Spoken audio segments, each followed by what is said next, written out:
Si on peut commencer, on va commencer. Je crois que j'ai à peu près 15-20 minutes. Je vais essayer d'être bref, bien que le sujet soit assez vaste. Vous allez vite vous en rendre compte. Certains d'entre vous connaissent déjà peut-être ce sujet-là. J'ai eu l'occasion d'en parler aussi avec il y a un peu mieux d'un an désormais. Il se trouve qu'entre 2020 et 2022, j'ai fait un mémoire de master à l'université Clermont-Auvergne. Comme beaucoup d'étudiants de la Haute-Loire qui n'ont pas le choix pour aller à la fac, il faut souvent aller à Saint-Étienne, Clermont-Ferrand ou Lyon. Et donc, j'ai mené une enquête sur les livres rouges d'Albert Baudouin-Lazerne, que vous pouvez voir ici sur l'écran, donc sur le diaporama. Ce sont une partie de ces documents conservés aux archives départementales, mais sachez qu'il y en a des dizaines d'autres chez des particuliers. C'est une série assez large.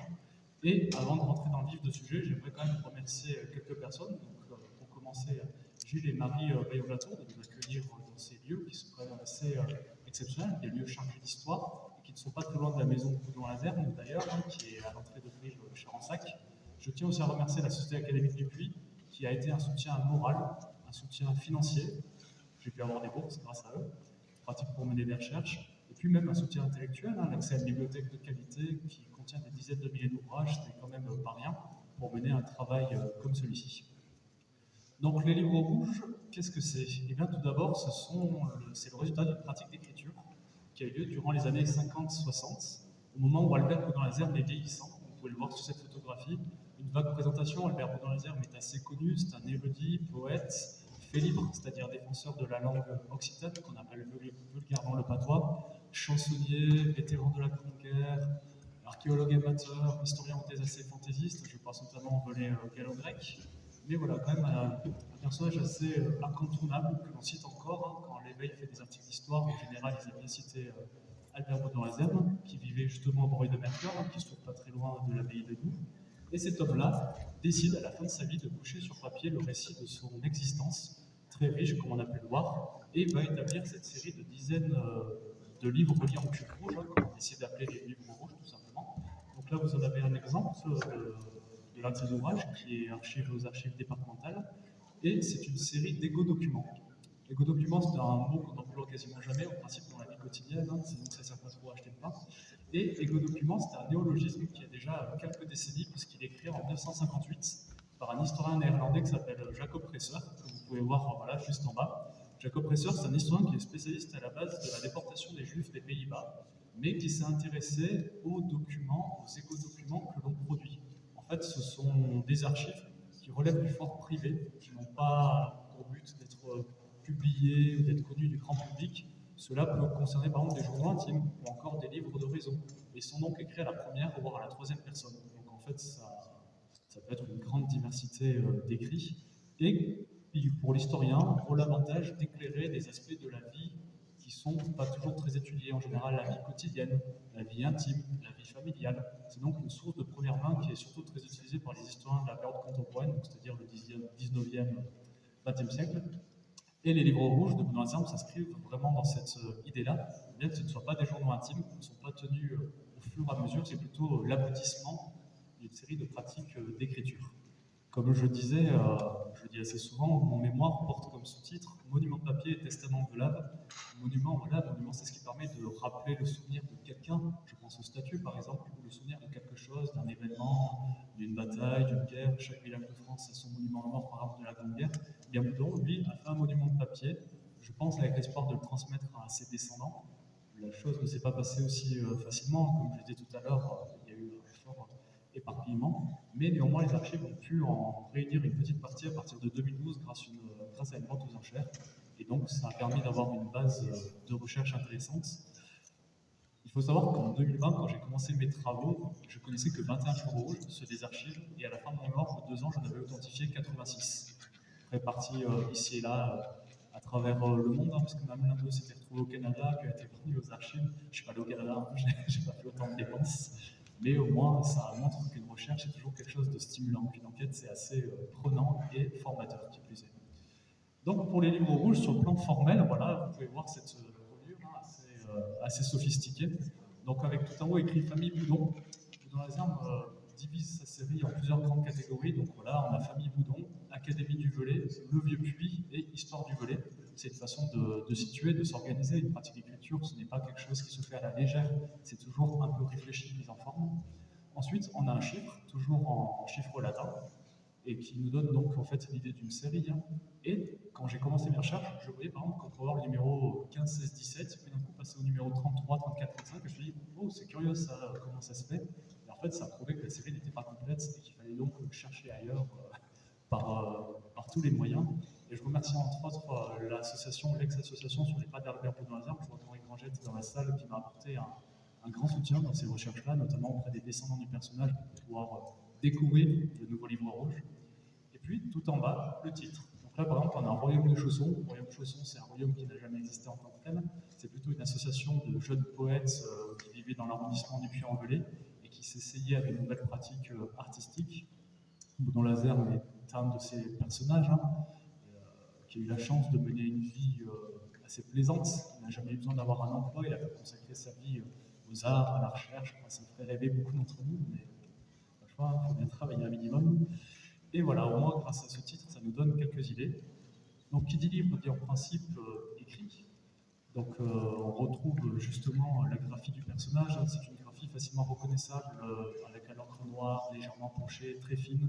Le personnage utilisait une plume Sergent-Major qui était en fait la plupart des plumes utilisées à l'époque. Hein. Et ça, j'ai pu découvrir entre autres en interrogeant des témoins. C'est l'avantage qu'en fait l'histoire contemporaine, c'est qu'on peut essayer de découvrir les témoins de ces époques-là et qui nous donnent des informations que les sources taisent, les sources écrites, entendons-nous, hein, les sources orales tout autant d'intérêt. Et en général, quand on commence un livre rouge, j'aime bien faire une sorte de petit préambule, une sorte de préface où il explique ce dont il va être question dans son volume, donc ça nous donne des éléments intéressants. Cependant, ces ouvrages ne sont pas que des livres stricto sensu, ce sont en quelque sorte des ramassis, pardon, le terme peut être un peu vulgaire, mais c'est en fait un assemblage de collages finalement, de sélection de documents pour retrouver des articles de journaux, des photographies, des dessins et même des menus, j'en parlerai dans quelques instants.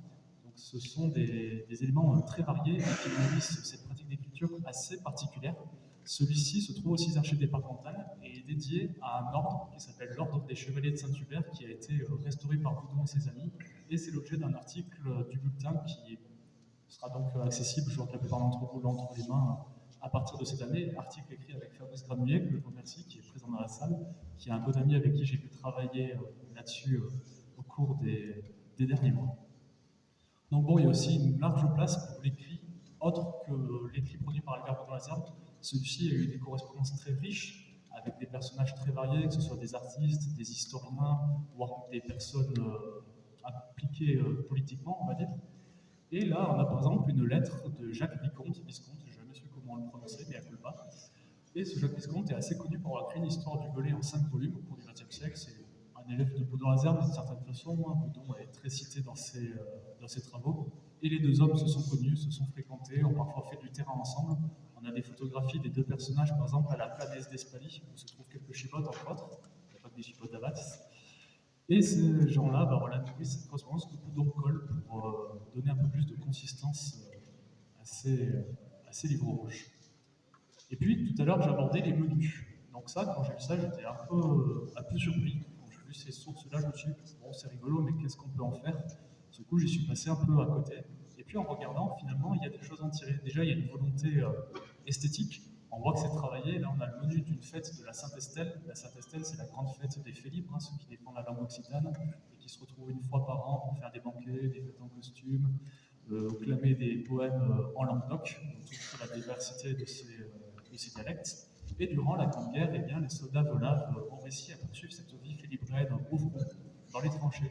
Ça nous montre que la Grande Guerre, c'est aussi un événement culturel, c'est pas que des combats, c'est pas que des batailles, c'est aussi l'occasion pour des hommes de se rencontrer, de voir toute la diversité de leur culture. Dans les tranchées du nord de la France, on a des gens qui parlent breton, des gens qui parlent basque, des gens qui parlent occitan. À côté, on peut avoir un tirailleur sénégalais qui parle wolof, à côté, un travailleur indochinois.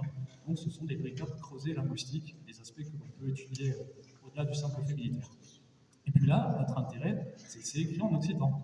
On a par exemple un jambon de cochon boche, le jambon des cailloux bochis. Donc il y a des petits traits d'humour aussi. On peut en tirer quelques éléments de choix justement d'utiliser une langue minoritaire pour parler d'un menu. Et le simple fait de ce qui est écrit pour manger, l'alimentation, c'est toujours un fait social. Ce que l'on mange, ça nous définit socialement. En général, ça montre soit un niveau de richesse, soit des choix religieux, soit des choix moraux. Je pense par exemple que ces dernières années, l'implantation du végétarisme ou du véganisme, bah, c'est un fait social que l'on peut étudier. Pourquoi l'on mange ceci, pourquoi l'on ne mange pas cela. C'est aussi une histoire d'interdit, mais ça dépasse le sujet des livres rouges, je vous l'affirme. Pour sortir un peu des écrits, parlons vite fait quand même de l'iconographie.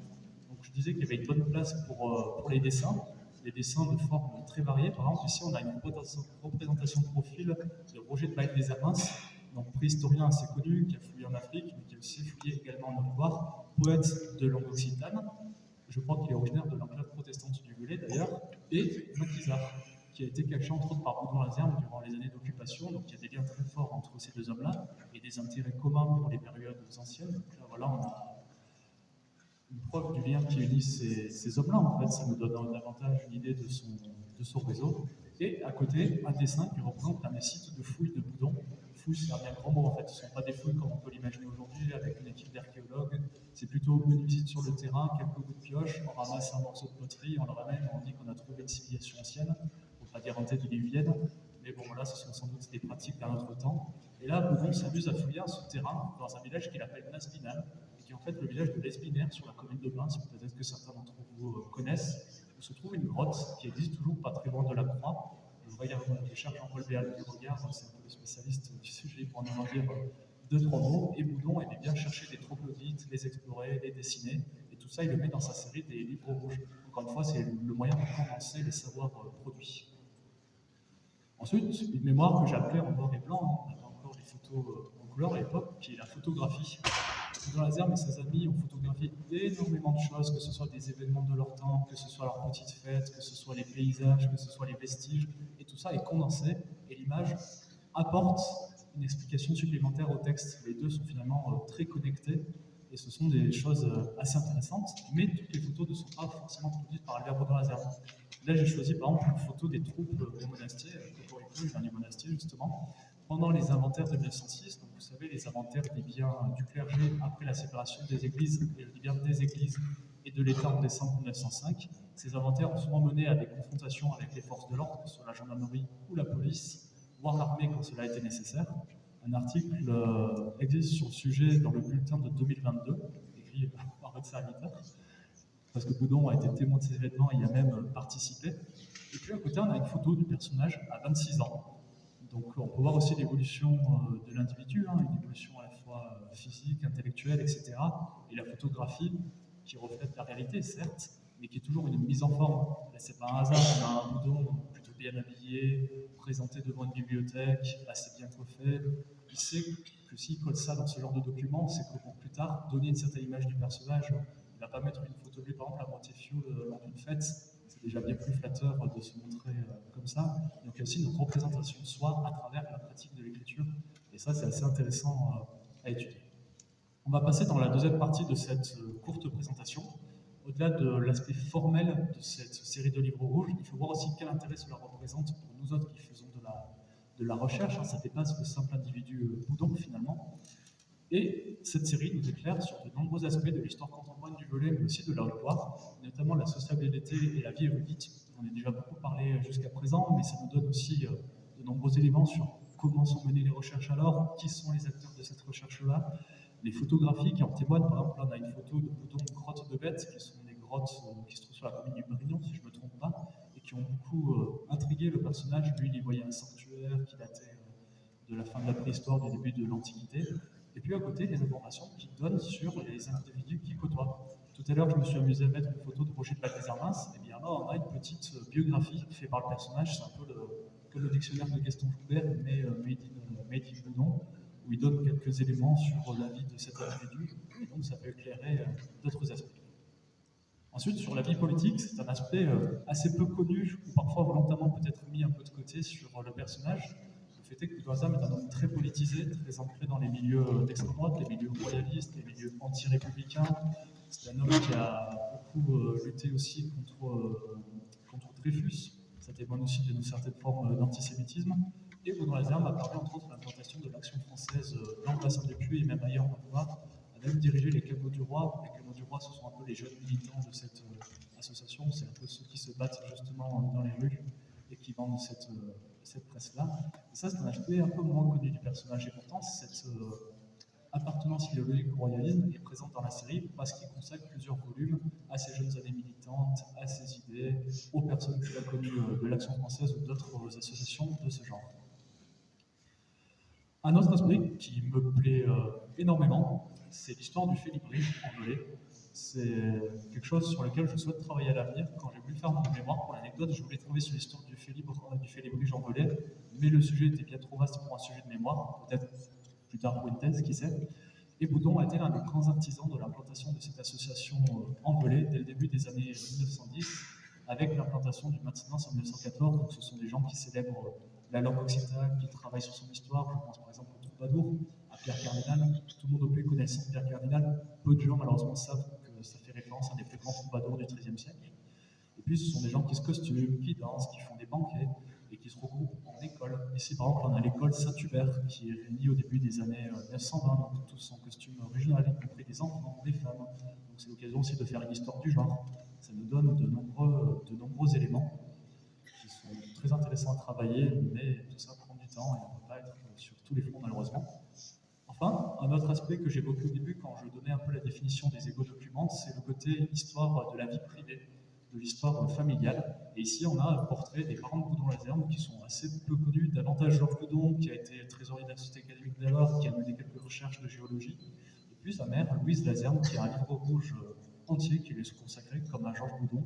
Donc ça permet de voir l'existence d'une famille bourgeoise, érudite, du bassin du Puy de fin 19e, début 20e, pour ce qui correspond à peu près à la belle époque, hein, la jeunesse d'Albert Boudon-Lazerne. C'est un moment assez fondateur où la Grande Guerre n'a pas encore bouleversé les sociétés européennes d'alors avec leur complexité. Et ça, ce sont des aspects qui sont très difficiles à étudier en histoire, et souvent l'histoire de la famille est l'histoire de familles plutôt aisées.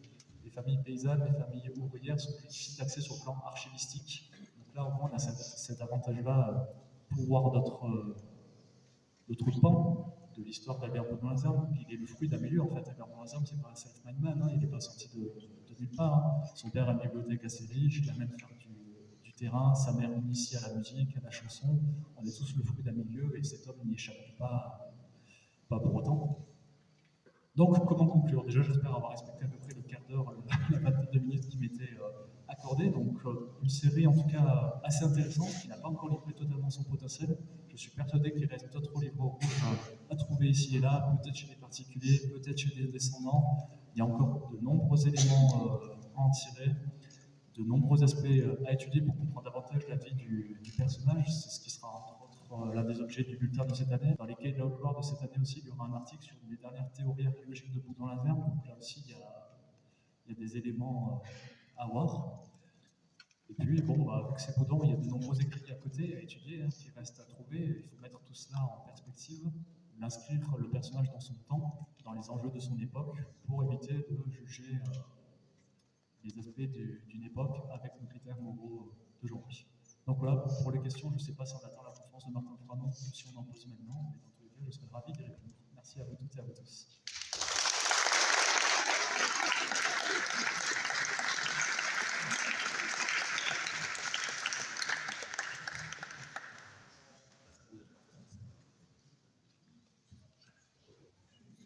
Est-ce que vous avez des questions?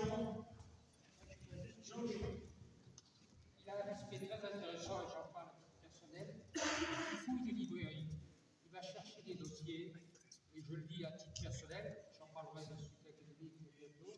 Il a trouvé pour mon grand-père, mon père de mère, entre les deux guerres, un dossier sur l'histoire des familles, qui se passe à proximité de tout ça. C'est lui qui connaît mon grand-père, qui ensuite va acheter le dossier. Je pense que c'est un aspect aussi important pour l'histoire locale. Parce qu'il nous donne de la matière. Voilà. Merci Jean-Louis. D'autres questions? Est-ce que vous pensez les livres qui sont en première partie? Est-ce que ces propositions peuvent être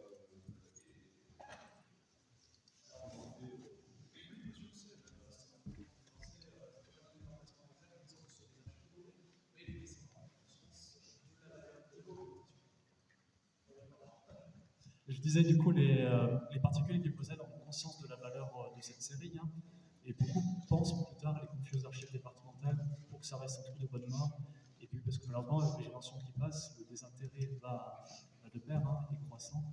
Et oui, il faudra faire en sorte de pouvoir les conserver parce que c'est quand même une série sur le plan esthétique qui est quand même assez intéressante et qui a beaucoup apporté pour l'histoire du département. Donc j'espère que d'ici 10-20 ans, cela sera entre de bonnes mains aux archives départementales de l'Europe.